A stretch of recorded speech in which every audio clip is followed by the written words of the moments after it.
Hey guys, so this is my post-PAX vlog, which I decided to do a big thing talking about all 3 days instead of doing a specific day-to-day thing, mostly due to how busy I was throughout the weekend. And actually, speaking of how busy I was during the weekend, yeah, let's backtrack completely. So, went to Boston, we left the house around 5:30 in the morning, got into Boston, missed my stop at Fenway, so I got off at the next stop, which got Jeff to hate me a little. No, just kidding. Jeff doesn't hate me.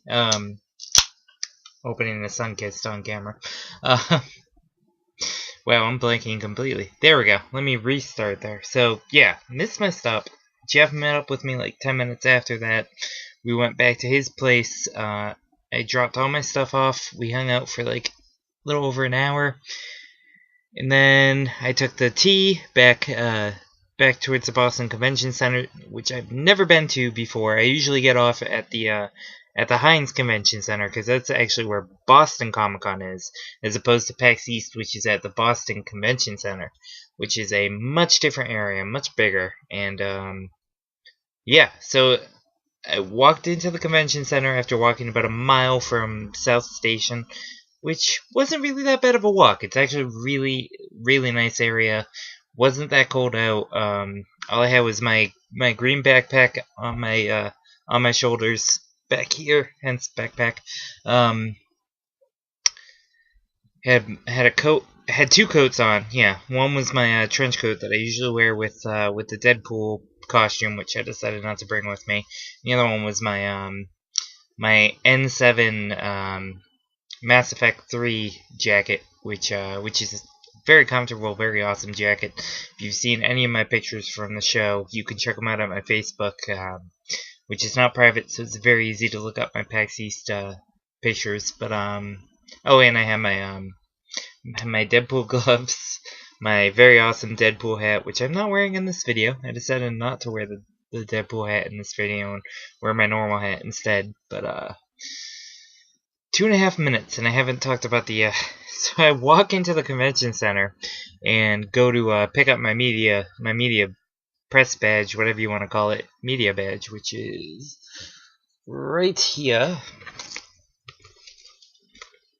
Let me just see if I can get the camera to focus on this. There we go.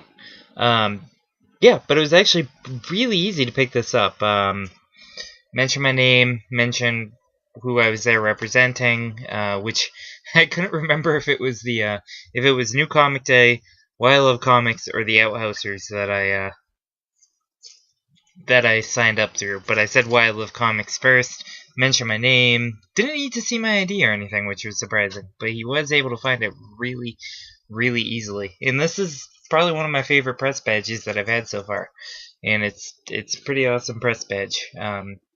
Media badge, excuse me, not press badge. And I got used to wearing it over the weekend. It takes me a while to get used to wearing an actual like badge throughout the weekend. Speaking of, this is a new necklace, but I'll get into that in the swag video. But yeah, so I pick up my badge, and actually what I will do is right here I will cut into the video I took when I walked into the convention center, because it was pretty overwhelming. The exhibitor hall was huge, and like I said, I will stop talking right here, and I will cut the video that I took, the 2-minute video of why the exhibit hall kind of overwhelmed me personally, and it's one of the only videos I got to take this weekend. So we'll cut right into that, and then come back and talk more about the weekend. Hey guys, so I just walked in, and I'm just going to show you what I see right now, because this is called overwhelming me completely. See if I can zoom in a little too. Can I? Ah, it won't let me. Oh wait, yeah, well. You can tell I'm brand new with this camera.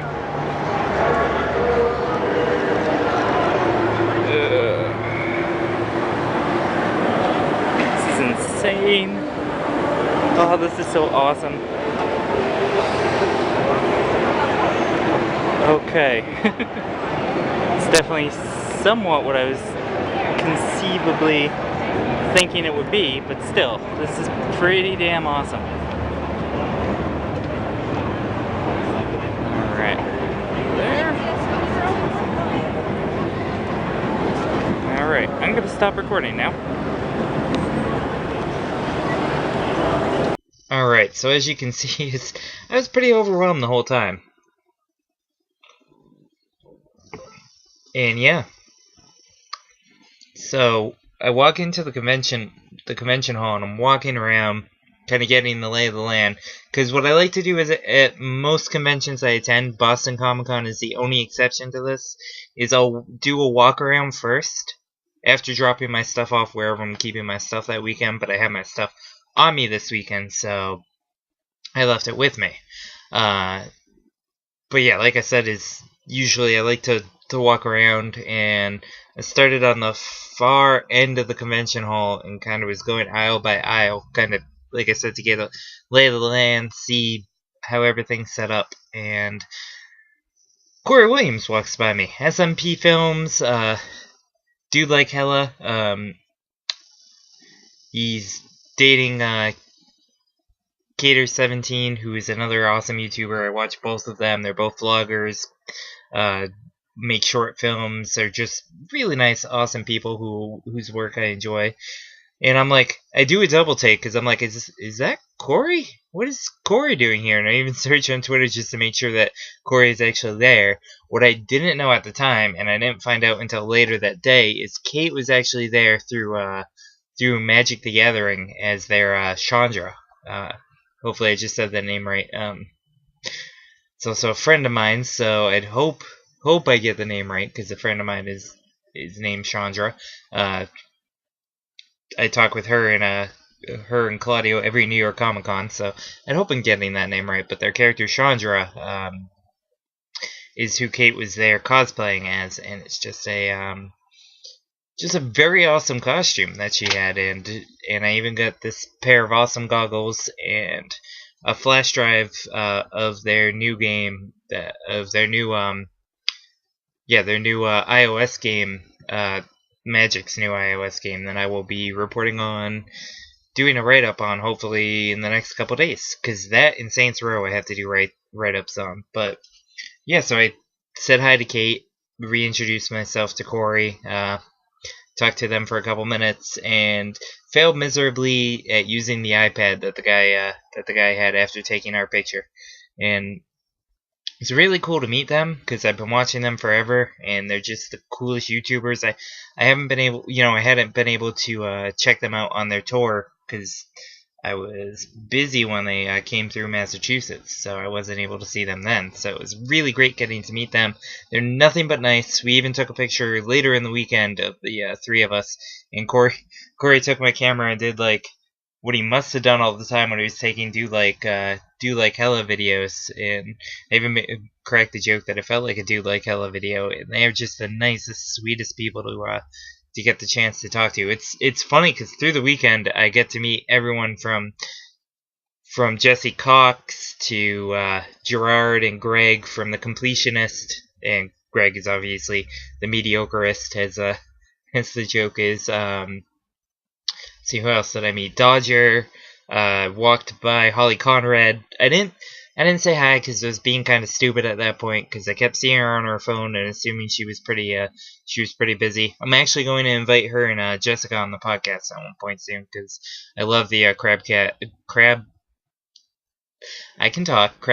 Industries stuff on Nerdist. So I'm gonna invite them on the podcast some point soon. But let's see, who else did I meet?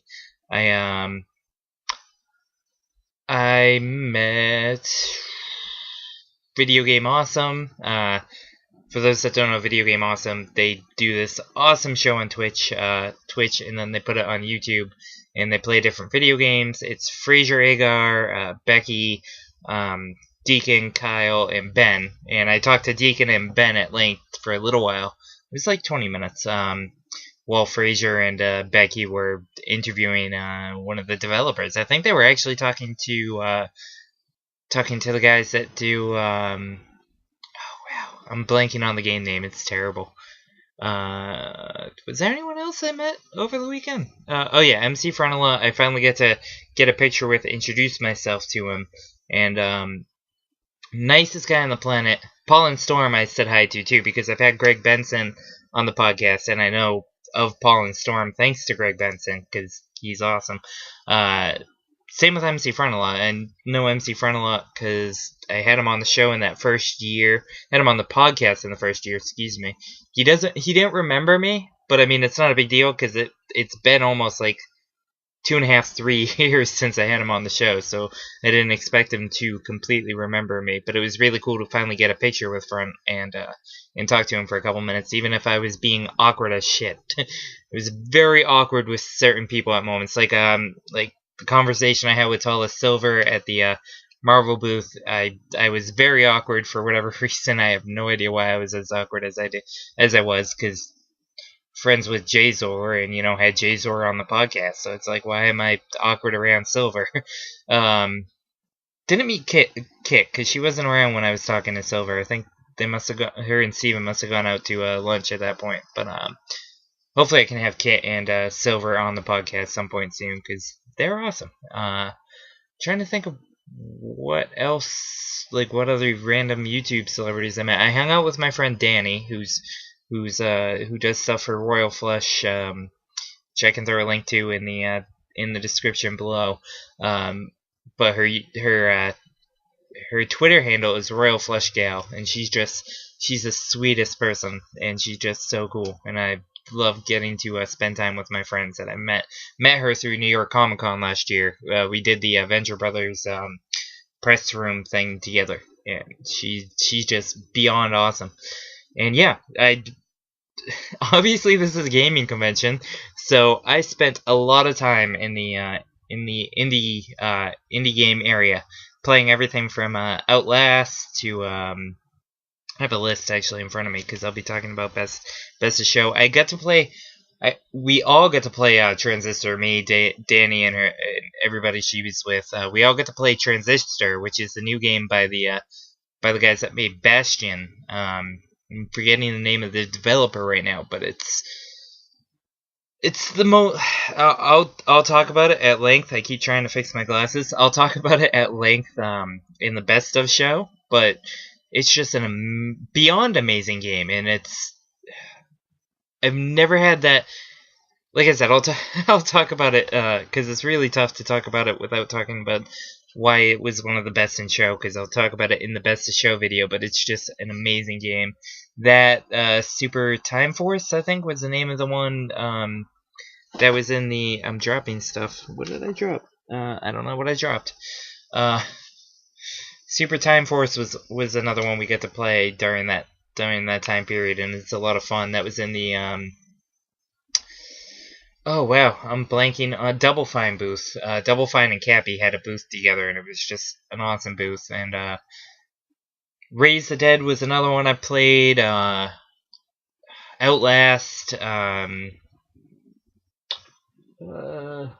Windforge, which kind of reminded me of Terraria a lot, but in a good way, because like I really invested plenty of time in Terraria. The show floor itself was insanely busy, so there were times where it was very, very tough to get into to certain booths and talk to certain developers. I kept hanging out around the Smash Muck Champions booth because those guys were awesome, very accommodating. We did a very short interview. I only got 40 minutes of audio, so it's a very short podcast this week, even though I'll be doing kind of like probably a 10-minute intro for once instead of like a 3.5-minute intro, which is the longest my intros usually go. But yeah, it's... Like I said, that's my only complaint, is how busy the showroom floor got at moments. And even with a media badge, it was very tough to get into certain booths to cover the stuff you want to cover. I got flagged down a couple times by different developers to come over to their booth. Like, I wouldn't have known about Secret Ponchos unless someone had come over and been like, "Can you come stop by our booth? We'd love to show you the game." And I am so happy that I went and checked out their game. I'll get into that in the best best of show video, but Secret Ponchos is, oh my god, so good. It's a very fun game. That and let's see what else. Like I said, Raise the Dead, Outlast, Smash Muck Champions, Saturday Morning RPG.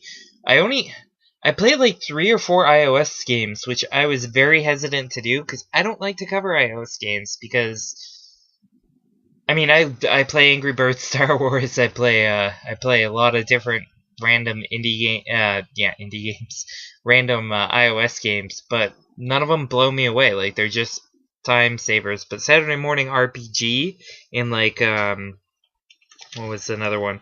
Jungle Rumble, which you couldn't hear so very well, so my timing was off with Jungle Rumble, but like I said, I'll get into that on the Best of Show video.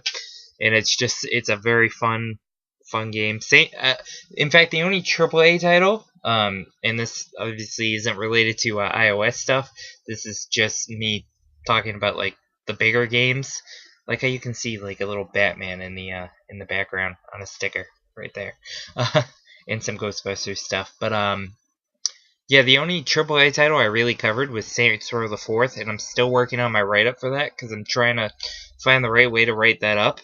But it's just, I am very excited for that game. I forgot how long ago Saints Row 3 came out, and I'm so happy to find out they were picked up by someone else and that property will not die, because that game looks amazing. You're the president of the United States, and you've been captured by aliens. And you're in a VR simulation, you have superpowers, and it's crazy. It looks so much fun. Another thing I did this weekend is, while I was staying with my friends Jeff and Steve, we played 2 rounds of Munchkins. Sorry, stuff keeps almost falling on me. We played 2 rounds of Munchkins Friday night and Saturday night. The Friday game lasted 2 hours and was just insane. And it was very fun learning how to play that game. I absolutely love everything about that game. I cannot wait to play more. I saw it played on Tabletop season 1 and didn't realize how much fun it would be until I played it myself, and it's crazy, it's fun, it's easy to play, it's easy to pick up and play, and it's a really awesome game that I really enjoyed playing. Trying to look in my notes. I was hands-on with a whole bunch of demos. Like I said, we'll get into more of that in the Best of Show. Talked about picking up my media badge. Right behind me in line was Celeste from King of the Nerds, but I didn't know what to I didn't want to turn around and be like, "Hey, congratulations on King of the Nerds," because it's like I'm sure she's gonna hear that 20,000 times this weekend, so I didn't want to say anything, which is, I know, ridiculous, but yeah, talked about. Oh, there was a whole tabletop area. Like my buddy Ben was doing some DMing for D&D all weekend, and I walked by his table at one point, and he was doing a fantastic job. But it was really cool to kind of walk through this tabletop area that had like some vendors in it as well. So like I saw games that I wanted to pick up, not only Munchkins but like Gloom and Flux. Those are the 3 like card games that I really want to get into pretty soon. They're all very fun, awesome games that I've seen played before. I think 2 out of the 3 were on Tabletop. Definitely Munchkins and definitely Gloom. There's a Cthulhu Gloom that I kind of want to get into. But yeah, it was this. I don't want to say small area. It was smaller than the expo hall, obviously. And you had to walk through the expo hall to get to this area.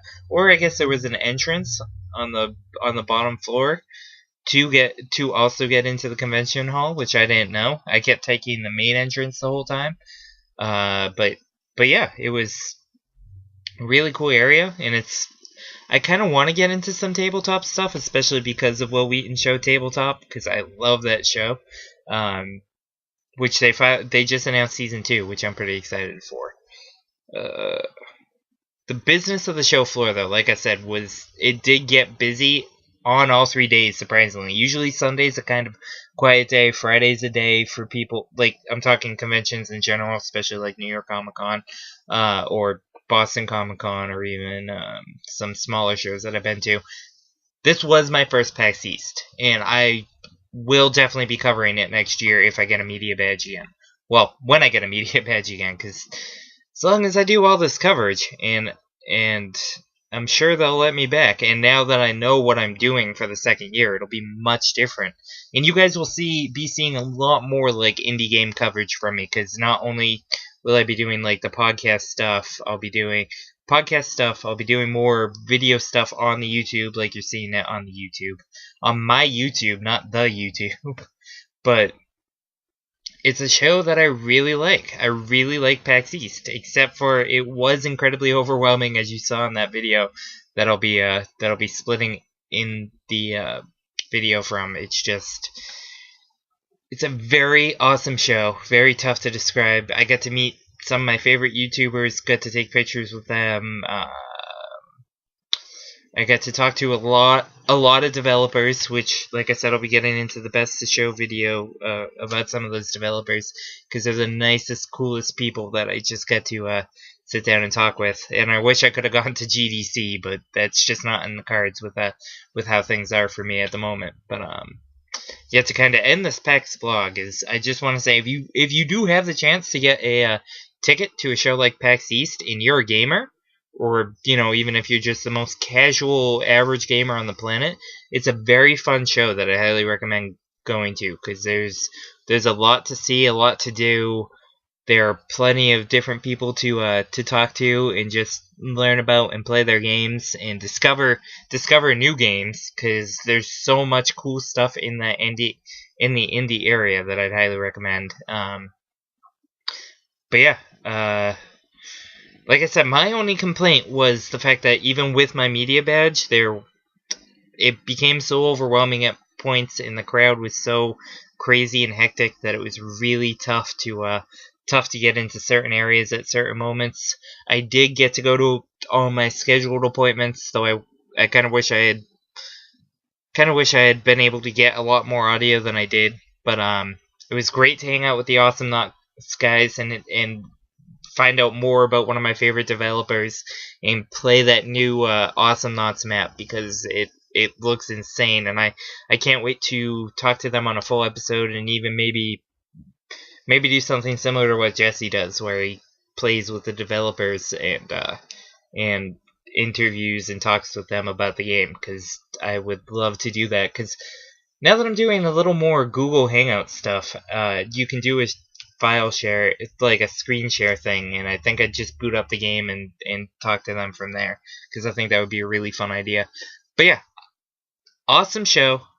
Great first year. Hopefully I'll get a lot more coverage next year for you guys, and hopefully you guys do excuse the fact that it's only 4 interviews, and you do enjoy these 3 videos that I'm doing, because this is the first video. The next video will be a best of show, which I have a whole list, and I'll talk about a lot more at length of the games that I played, and I'll hopefully splice in the trailers if I can figure out how to do that from Windows Live Media Maker or whatever it's called. But yeah, thanks for watching.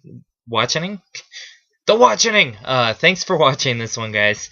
And if you like this one, definitely leave a thumbs up, leave a comment, ask me anything about my PAX East experience, and I will talk to you guys on the next episode. And yeah. Oh yeah, and link is always in the show notes if you want to check out the podcast, especially the PAX East edition of the podcast, and more of my coverage. Just hit the subscribe button to this YouTube channel, as well as yeah, checking out the podcast. As always, thanks for watching, guys, and like I said, I'll see you in the next one.